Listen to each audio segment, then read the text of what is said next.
first point out, I disagree with points on the memo, and I, at the very least, want it in record. I'll say that I was in love with and obsessed with Michaela. That's the one thing I can't allow to go by without saying something.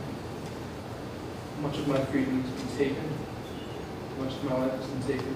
I understand your point of view.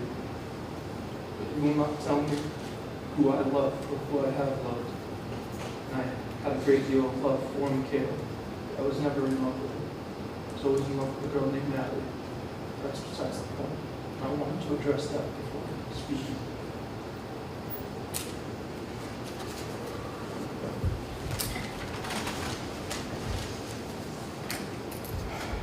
I'd like to take a moment to thank the Hancock County Jail for their overwhelming care and kindness towards me throughout my 11 and a half months with them. Now I was struggling a great deal, and the world called me a monster. The jail staff showed the utmost professionalism and cared for me not just as an inmate, but as a person. They displayed a commendable amount of decency, and I don't believe they received nearly as much respect and recognition as they deserve. So thank you for everything. No amount of words will ever be able to express my sorrow for the loss of such a beautiful soul.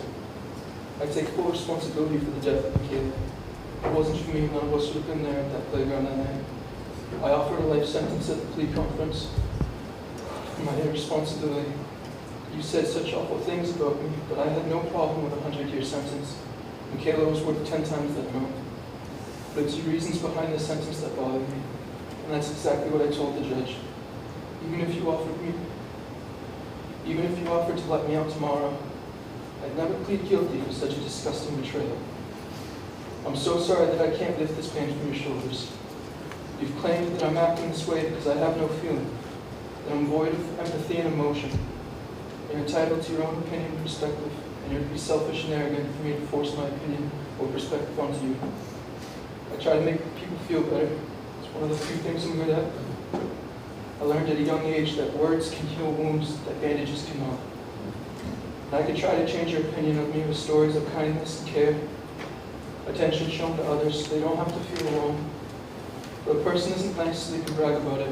And I didn't do those things for you. So I won't take away from those moments by using them to try and make you think better of me. I'm sorry that you feel this way, though. You can hate me, but you'll never hate me more than I hate myself. You say I'm emotionless, and that's okay. Please know that 147 times I've tried to take this. And I kept track because I begged to God that I could trade my life for Michaela's. Or at least tell her I'm sorry that I failed her. And over again, I haven't been able to die, no matter how much I want.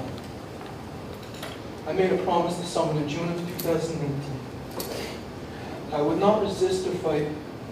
I would not try to run or escape, nor would I cry out for relief.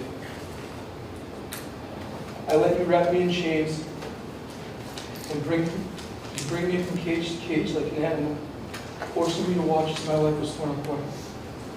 How badly I wanted to trade spots with another and have my freedom back. That changed a few months ago, on June 24th. I woke up in a pool of my own blood with my wrist slit, while being held in solitary confinement in maximum security prison. That's when I figured out that, if anything, I'm grateful. If someone has to go through this torture and feel all this pain, then I'm glad that it's me, because I can take it, and others could not. God gave me the ability to endure even when I don't want to. I wouldn't wish this experience on my worst enemy. So if hating me can somehow make you feel better, then who am I to take that away? If I can relieve your anger, grief, and confusion in any way by being your punching bag, then swim away. All I can do is be grateful that it's me suffering the blows instead of someone else. Just or unjust, who am I to decide that someone deserves such pain? Only God can judge. So to the person I made a promise to, I've kept it. All I ask in return is that you live the best life that you can, because you live for the both of us now. Second chances are rare in life. Don't waste yours. And to anyone else And to anyone else that I was ever able to make feel better, laugh or smile, I would be a friend too. I ask you to please remember me for those things, as that person, not this monster they've tried to turn me into. My heart goes out to all of you out there who are going through pain in your lives, particularly Michaela's family and friends. And to those who have turned their backs or speak ill of me, I still love you. I would never intentionally harm any of my friends. I'd take a bullet for them. I'd die for them. I'd go to prison for them. So you can give me whatever sentence you prefer. No amount of time will hate. No amount of time will hurt as much as your words have. I just wish instead of torturing me with confinement and isolation, you just kill me. And to my pale half-brother, Bigrobi Atalia Vidal, I love my family. I'm sorry for all the sorrow that's come from this. Mr. Baker, Yes, thank you. Ms. Eli, any further from the state?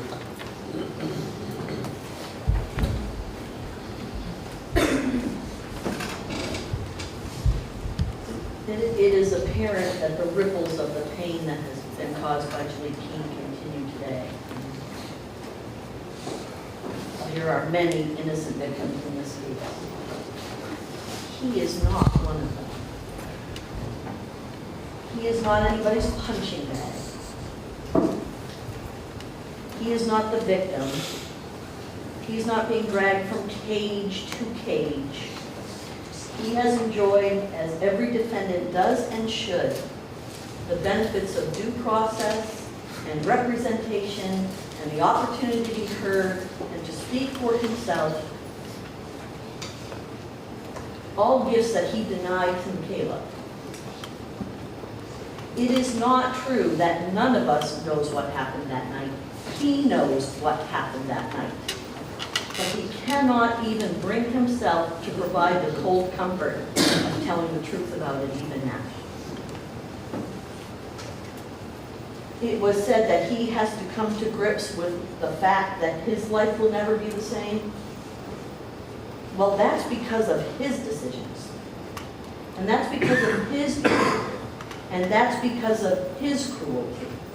He was the one who made the choices here. And he was the one who took all the choices away from Michaela. It's nearly laughable if it weren't so tragic that he claims to take full responsibility for what happened today. What he's willing to take responsibility for is that he gave alcohol to an underage girl. And that he didn't stick around with her so that she ended up murdered by someone else. How pitiful that he cannot even own what he did today.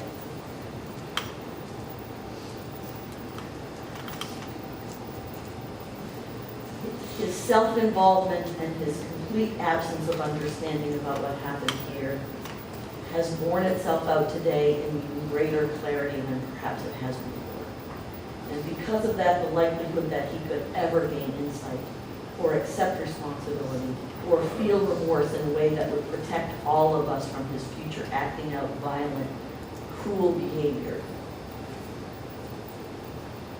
he's just proved that that will never occur, that he continues to be self-pitying and showing no pity for what he did to that girl.